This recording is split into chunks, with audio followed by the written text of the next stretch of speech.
Bien, pues vamos a darle la bienvenida a don Will Lajara. ¿Cómo estás, Will? Mucho gusto, encantado, Sí. Gracias, Jaime. Will es un experto, es químico. Él tiene una maestría en la Universidad de Detroit en temas de, bueno, de cómo convertir lo que es la química en negocio que beneficie a la sociedad.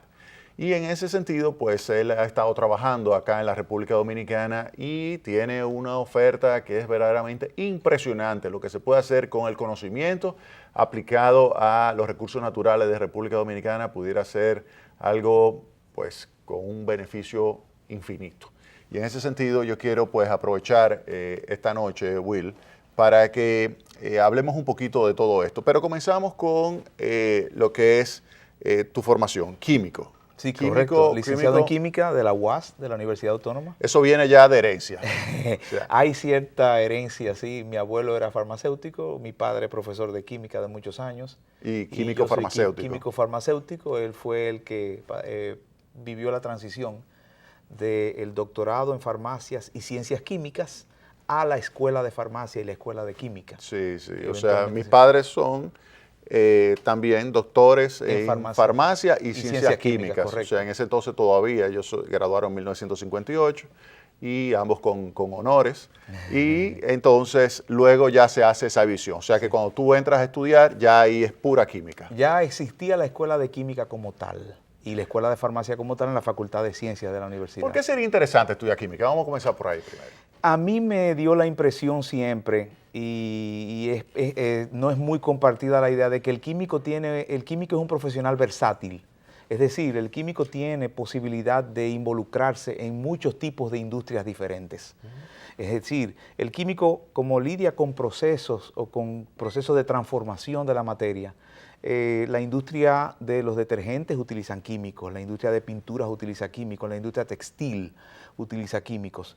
La industria farmacéutica utiliza químicos. Donde quiera que haya un proceso de transformación, es requerido cierto conocimiento de química. Y en el caso de los alimentos, y en el caso que nos ocupa a nosotros, donde ahora hay un interés en incrementar el valor agregado de los rubros de producción nacional, ahí es un verdadero reto químico lo que existe para el tecnólogo, de manera tal que tú puedas lograr que esos productos que son commodities y que no son competitivos o están regidos por leyes de mercado de competencia muy agresivos a nivel internacional, tú cómo logras convertirlos en productos de valor agregado que tengan un mercado específico y que no estén sujetos a las rigurosidades de la competencia. Comencemos con algunos productos. O sea, nosotros somos productores de arroz. Por ejemplo, sí, efectivamente. El arroz es algo que la gente consume diariamente, por ejemplo, en República Dominicana. Y tú dices que se le puede poner más valor agregado a lo que sería la fundita de arroz típica en el supermercado, blanca, que tú luego le pones agua, le pones aceite, le pones sal y ¡pap! Sale el arroz que tú te comes. O sea, ¿cómo sería eso de ponerle valor agregado? El arroz es el cereal de mayor consumo en el mundo y es el cereal que los dominicanos prefieren en su dieta. El mercado de arroz como arroz cocido hoy día está bastante saturado y está bastante suplido y está bastante satisfecho. El gobierno y el Estado ha hecho un esfuerzo inmenso por incrementar la producción agrícola de arroz y de otros rubros, pero vamos a hablar del arroz, que fue por el que tú me preguntaste. Entonces, se convierte en un reto buscarle nuevos mercados a ese rubro agropecuario. Entonces, el tecnólogo en alimentos toma el arroz como tal. En el caso de nosotros hemos decidido convertir el arroz dominicano en un cereal lacteado. ¿Qué significa eso? Nosotros tomamos el arroz como tal, el arroz crudo, lo convertimos en una harina, lo modificamos física y químicamente y lo incorporamos a fuentes de proteínas, en este caso lácteas, y fuentes de grasa, fuentes de vitaminas y minerales. Y tú puedes crear un alimento nuevo al cual tú incorporaste arroz, 20, 30% en peso, y ese producto final tiene un mayor valor que el arroz solo en una funda. Ok, pero un mayor valor económico, un mayor precio. Un mayor precio de compra, okay, claro. Entonces, vamos a ver.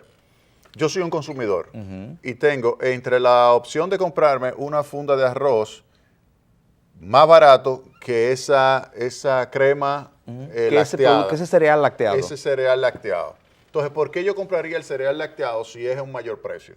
El cereal lacteado te va a ofrecer mayores prestaciones nutricionales. Ok, o sea que una cuchara de ese arroz es inferior a una cuchara de esa crema o de ese cereal lacteado. Correcto. O sea que lo que yo estoy pagando de mayor precio también se me está reembolsando, digamos así, en términos de más nutrición. Correcto. O sea, esa sería la idea. Correcto. Ese cereal lacteado tiene la misma cantidad de proteína que tiene un sustagen, por ejemplo. Ok, o sea que es algo bastante bueno. Tiene un alto contenido nutricional, sí. Tiene un nivel de proteína de un 15% que equivale a un sustagen. Por ponerte un ejemplo de un producto de uso común. Correcto. Pero entonces el arroz no lo tiene. El arroz por sí mismo no tiene niveles de proteína. Tiene niveles de proteínas bajísimos. El arroz es fuente de saciedad en la dieta del dominicano o en cualquier otra dieta. O sea, sentirse lleno.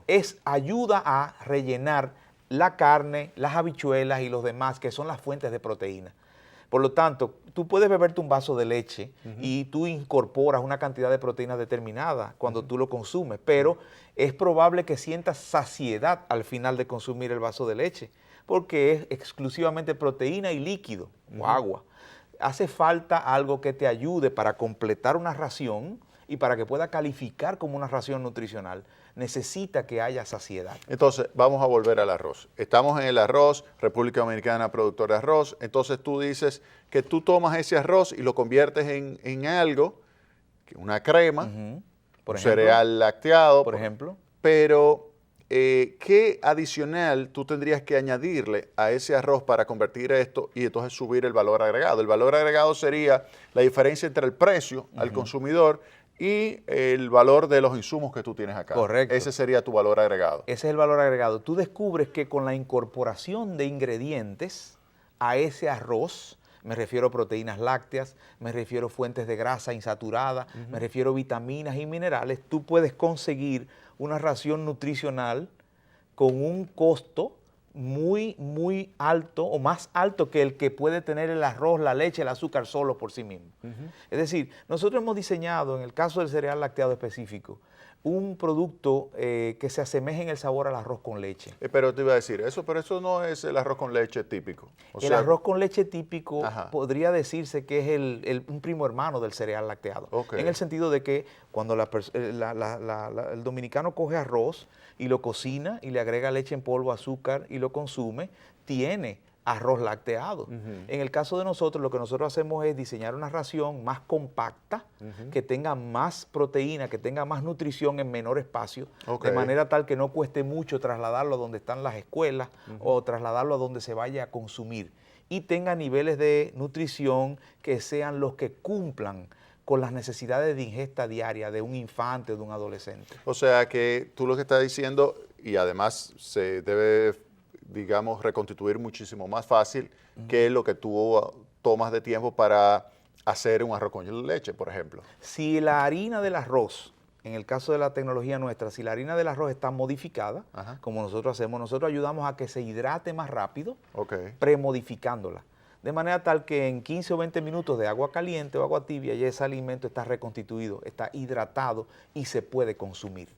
Y entonces, volviendo al tema del precio, tú dices que el retorno que tiene la persona en términos de nutrición compensa la diferencia de precios. Correctamente. Cuando ellos comparan el precio del arroz, que le puede costar 15 pesos la libra, y comparan el precio de la leche y del azúcar y lo suman, cuánto le cuesta 200 gramos de esa mezcla, y lo comparan contra los 200 gramos de lo que producimos nosotros, ellos van a encontrar una diferencia a favor. ¿Ustedes han hecho algún tipo de evaluación de impacto donde usted tenga, por ejemplo, un grupo de control, que tenga una población que esté comiendo lo típico y una población que incluya, sacándole algún tipo de estos productos que se está comiendo, que incluya lo que sería ese tipo de alimentación? Y luego identificar, por ejemplo, a nivel base, antes de que comience lo que sería la intervención, que es darle a probar ese alimento que ustedes están elaborando en base al arroz, ustedes ahí toman lo que son los indicadores básicos, el peso, el tema de la grasa, la talla, todos esos elementos, y luego entonces